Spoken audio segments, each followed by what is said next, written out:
Hi, I'm Steve Hackett. You're tuning into Rockseller TV. Rockseller TV, Rockseller TV, Rockseller TV, Rockseller TV, Rockseller TV, Rockseller TV. The first record you got with your own money was Ravel's Bolero. I wanted to see if you could talk a bit about that, and also how classical music shaped you then and how it continues to shape what you do now. Yeah, it's a funny thing. I guess as a kid I didn't really realise what I was listening to was classical music. There's always been this mixture of an interest in the guitar, twangy guitars in the early days, but then there was this thing, Ravel's Bolero, French composer, Spanish music, strange, slightly dissonant, very proggy, crescendos, wonderful. So in a way, I always had that schiz thing, and luckily, music joined me in my schizophrenic tastes. By the end of the 60s, and certainly by the time the 70s set in, you know, those prototypes were already in place, and I guess all those boys in England that went to grammar schools like I did, a lot of them were very much, if they had a scholarly turn of mind, that was the kind of music they were drawn to when they became professional musicians. Looking back at your career, there's always a crossroads that someone makes in their career when they do make it, where if they turn left, and they either turn left or turn right, and if you turn in the right direction, that's the right move. But if you turn in the wrong one, you know it's not going to happen. Can you look back and now in hindsight identify when that happened for you? Well, there are all sorts of turning points in life, aren't there? Obviously, what was key for me was meeting Genesis. It wasn't as if that happened overnight. I advertised myself in the back pages of the all-powerful Melody Maker at the time. So many British bands formed off the back pages of that. You know, I'm talking about Led Zeppelin, Stones, you know, you name it. Okay, that's the way it happened. So 5 years of ads. 5 years I'm advertising myself and seeing lots of people joined the odd band, formed the odd band, but the important call really came from Peter Gabriel, and the rest is known. Interesting. You know, you recently described the music that you all shared at that time as pan-genre, which I thought was an interesting thing, and I think it also demonstrates your post-Genesis career too, and what you did that as well with the type of things that you would do as well. But talk a bit about the group union of that shared pan-genre aesthetic, and how that also transferred to what you do as a solo artist today. Well, you know, I think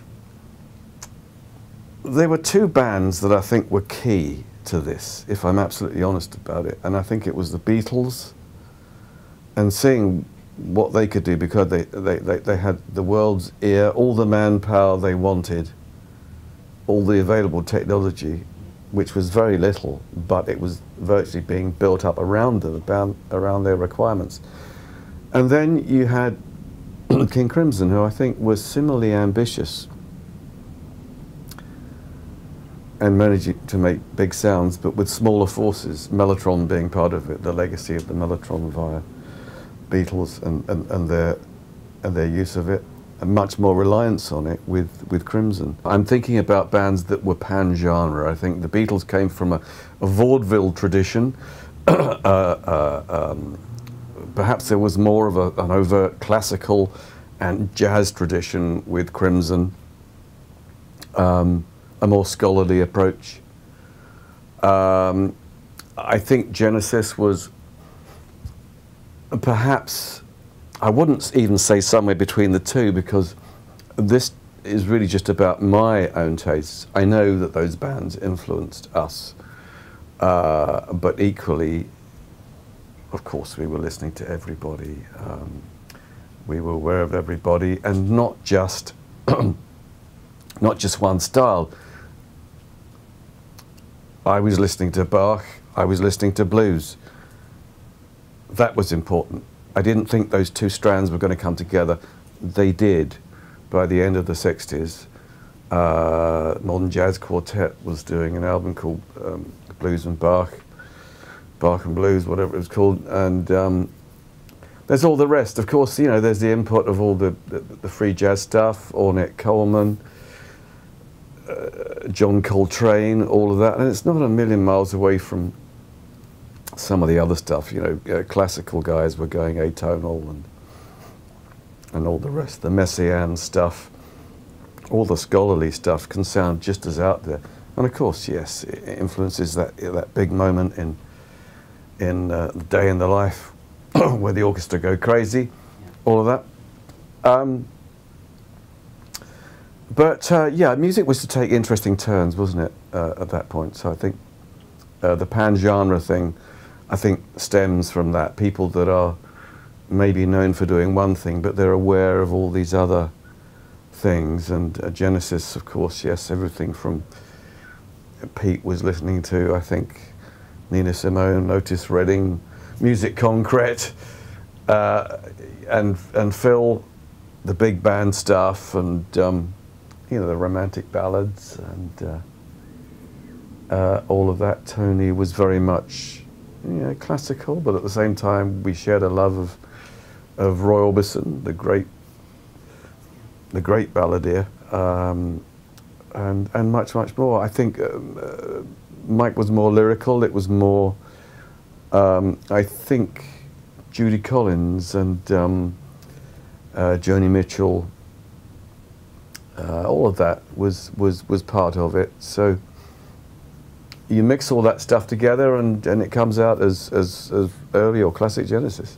Let's talk about the new live record, which is wonderful and really spans the breadth of your career, which was something that you weren't doing at the beginning for a long time. Right. When you would perform solo, post Genesis, you know, you were devoted to just doing your solo material. Yes. But tell people what they can expect with what you're doing now, and what you know, this record really does show up the palette of your career.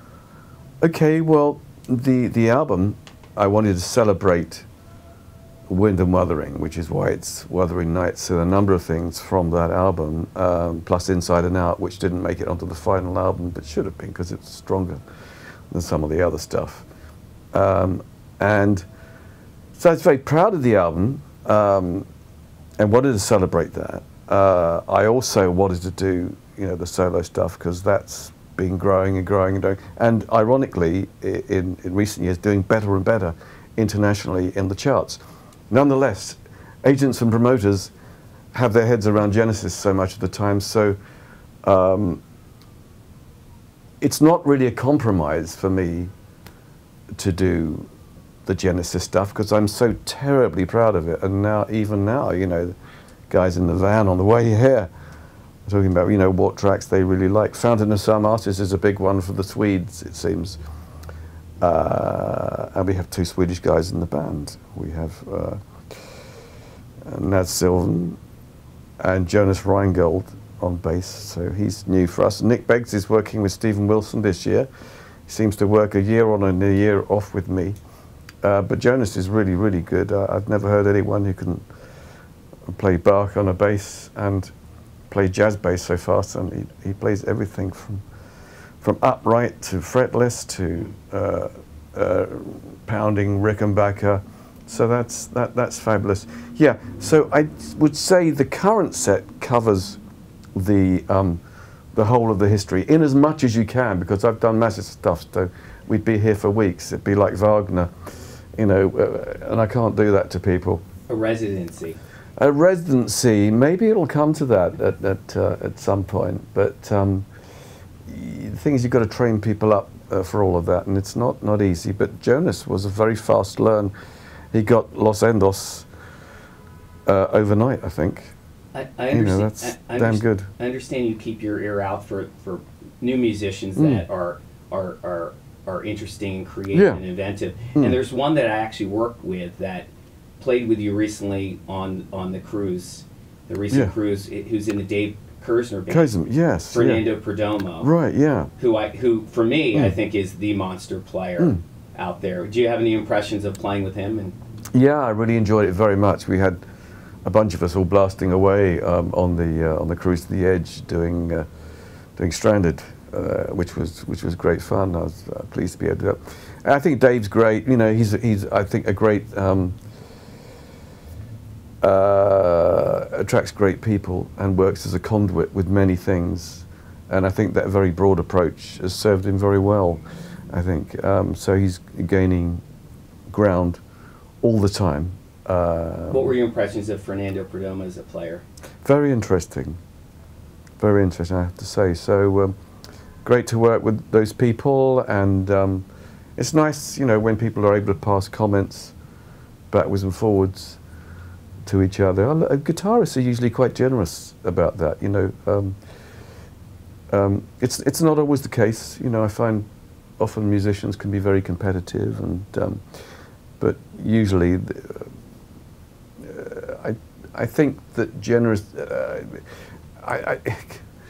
What am I trying to say? It was generous of you to play with these people. I mean, that means a lot to them. Someone of your caliber is going to play with them too. Yeah, but I think that if you're committed to music and if you're in there for the long haul, it's very much a level playing field. It's like whatever we can't get together today, we'll get together tomorrow if you're listening to everybody. What do you identify as the beginnings of progressive rock for you? When did it first hit you that, or you heard the word being used?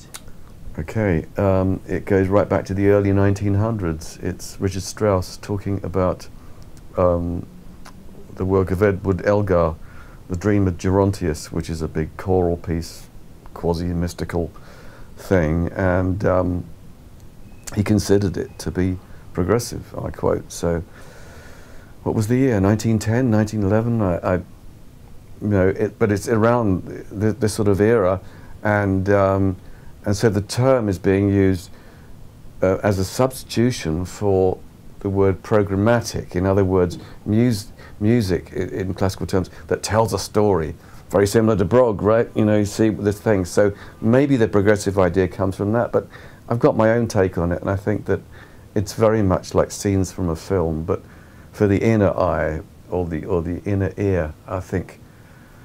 That's it. Music that tells a story. We don't necessarily need a video with it because the music is colourful. It takes you on that journey. When music really works, it casts you right out into space and back. Well, you brought up A Day in the Life, and to me that is a mind movie without a video. Yes.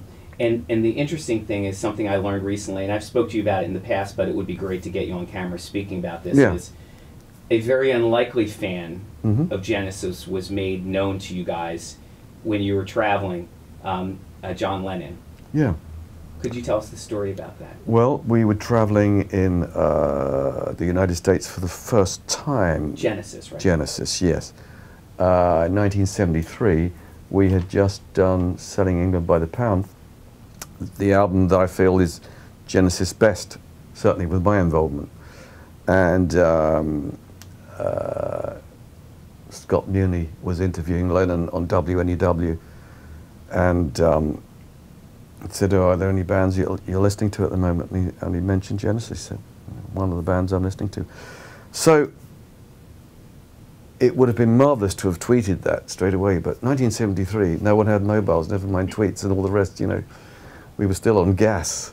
We're still on gaslight, you know what I mean? So no one really knew that until arguably today. What was the reaction among everyone in the van? Well, it was great. I could tell Pete was very pleased. He was the one who gave me the news. No one else made any comment.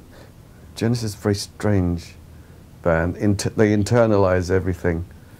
Talk about very little. It's extraordinarily reserved. It's very English. It's very repressed. It's very creative. All of that. But all of those contradictions, I think, are probably what make the music strong.